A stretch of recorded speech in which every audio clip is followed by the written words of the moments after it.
اعوذ باللہ من الشیطان اللعین الرجیم بسم اللہ الرحمن الرحیم الحمد للہ رب العالمین الصلاۃ والسلام علی سید الانبیاء والمرسلین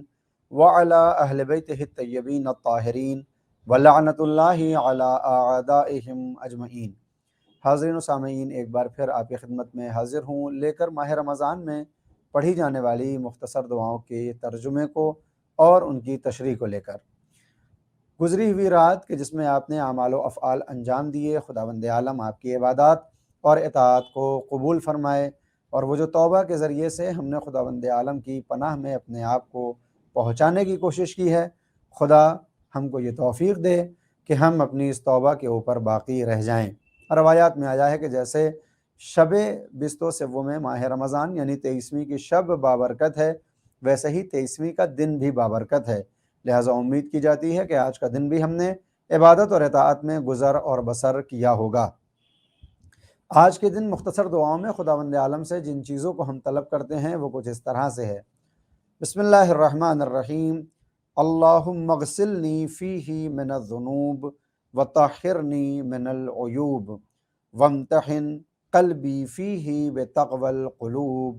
یا مقیل عثرات المذنبین۔ بار الہ اس مہینے میں مجھ کو گناہوں کے میل سے دھو دے اور عیوب سے پاک و پاکیزہ کر دے، اور اس میں دلوں کے تقوی سے میرے دل کا امتحان کر لے،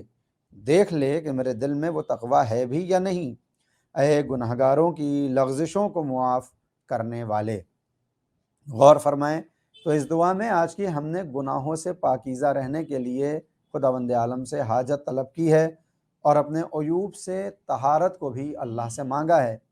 گزشتہ شب ہم نے دعائے توبہ کے ذریعے سے اپنے گناہوں کا اقرار بارگاہ خدا میں کیا ہے اور یہ طلب کیا ہے کہ معبود جو اب تک گناہ اور خطا ہوتے رہے ہیں ان کو معاف فرما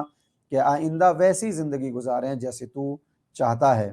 ہر انسان کو توبہ کے دروازے پر مستقل کھڑے رہنا چاہیے کہ خداوند عالم جوان کی توبہ کو سب سے زیادہ پسند کرتا ہے،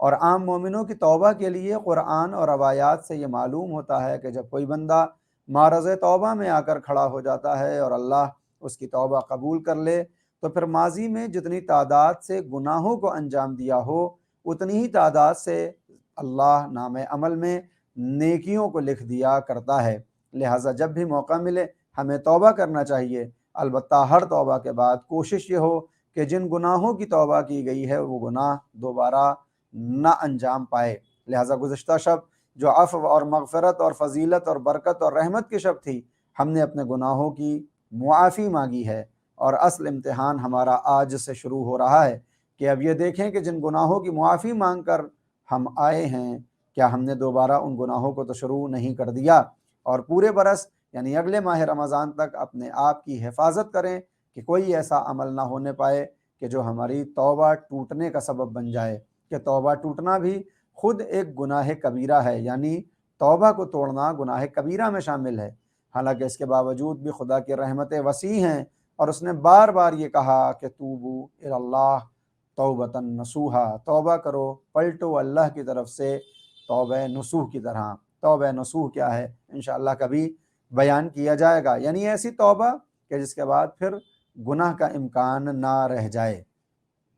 ہم نے خداوند عالم سے وامتحن قلبی فیہ بتقوی القلوب کے ذریعے سے خدا سے یہ کہا ہے کہ میرے اللہ ہمارا امتحان کر لے کہ ہم متقی ہیں بھی یا نہیں ہیں۔ تو اب یہ دیکھنا پڑے گا کہ آیا خداوند عالم ہمارا امتحان کس طرح سے لیا کرتا ہے۔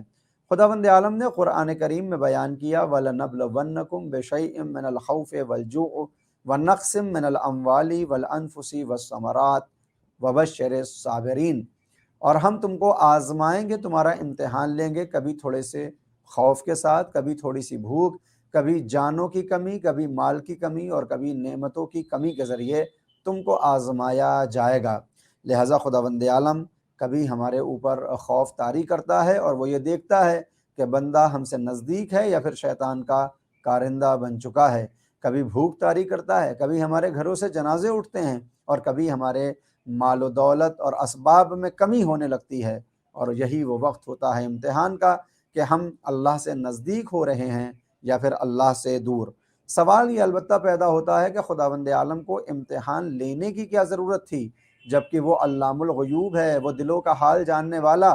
وہ تمام ظاہر اور پوشیدہ باتوں کا عالم ہے، پھر اس کو امتحان لینے کی کیا حاجت؟ وہ اگر امتحان نہ بھی لیتا تو اس کو معلوم تھا کہ ہماری حقیقت کیا ہے۔ علماء اور مفسرین نے یہ بتایا کہ امتحان لینے کا سبب یہ ہے کہ اس امتحان کے ذریعے خداوند عالم قلوب کا تصفیہ کرتا ہے، یعنی ہمارے قلوب پاک و صاف ہو جاتے ہیں، نفوس کا تصفیہ اور تزکیہ ہوتا ہے۔ انہی امتحانات کے ذریعے آپس میں مجاہدوں کی پہچان ہوتی ہے اور مومن یہ جان پاتے ہیں کہ کون ہم میں اللہ کے بندے ہیں اور کون شیطان کے کارندے۔ اور اسی امتحان کے ذریعے سے خداوند عالم اپنے اس مقصد کو بھی پاتا ہے کہ جس مقصد کے تحت اس نے ہمیں دنیا میں بھیجتے ہوئے یہ کہا کہ تبارک الذی بیدہ الملک وہو علی کل شیء قدیر الذی خلق الموت والحیات لیبلوکم ایکم احسن عملا۔ بابرکت ہے وہ ذات جس کے ہاتھوں میں ملکیت ہے، جو ہر شے پر قادر ہے۔ یہ وہی ہے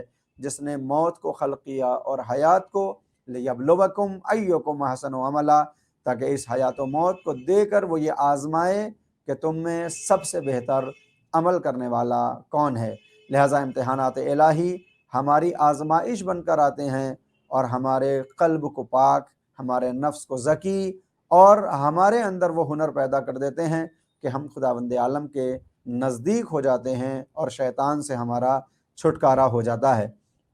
مسلسل ماہ رمضان میں قرآن کی تلاوت اور دعاؤں کی قرأت کے ذریعے ہم اپنے آپ کو اللہ سے نزدیک کر رہے ہیں، مگر یہیں پر یہ کہنا بھی ضروری ہے کہ ماہ مبارک رمضان عن قریب تمام ہو جائے گا۔ آج 20 میں ماہ رمضان، یعنی زیادہ سے زیادہ 7 روز اور باقی ہیں اس ماہ عظیم کے۔ اصل امتحان ہمارا شروع ہوگا پہلی شوال کو، کہ جو ہم نے ماہ مبارک رمضان میں اللہ سے وعدے کیے یا جو دعائیں کی ہیں یا جو قرأت اور تلاوت کے ذریعے اپنے آپ کو اللہ تک پہنچایا ہے، کیا ہم ان ساری چیزوں پر باقی بھی رہ پاتے ہیں یا نہیں۔ اور اس کا آغاز ہوگا پہلی عید سے، کہ اس دن بھی ہمارا دن اللہ کی اطاعت اور عبادت میں گزر رہا ہے یا پھر معصیت میں۔ اور یوں بھی کہا جاتا ہے کہ بھوکا شیر زیادہ خطرناک ہوا کرتا ہے، تو وہ شیر کہ جو پورے 1 مہینے کے لیے قید کر دیا جائے، یعنی ابلیس، اور جب ماہ مبارک رمضان کے اتمام پر اس کو کھولا جائے تو اب وہ عید کے پہلے ہی روز اتنا بھوکا ہوتا ہے کہ وہ چاروں طرف سے اللہ کے بندوں پر حملہ کرتا ہے اور پھر وہ ان کو پھاڑ کر کھا جانے کی کوشش کرتا ہے۔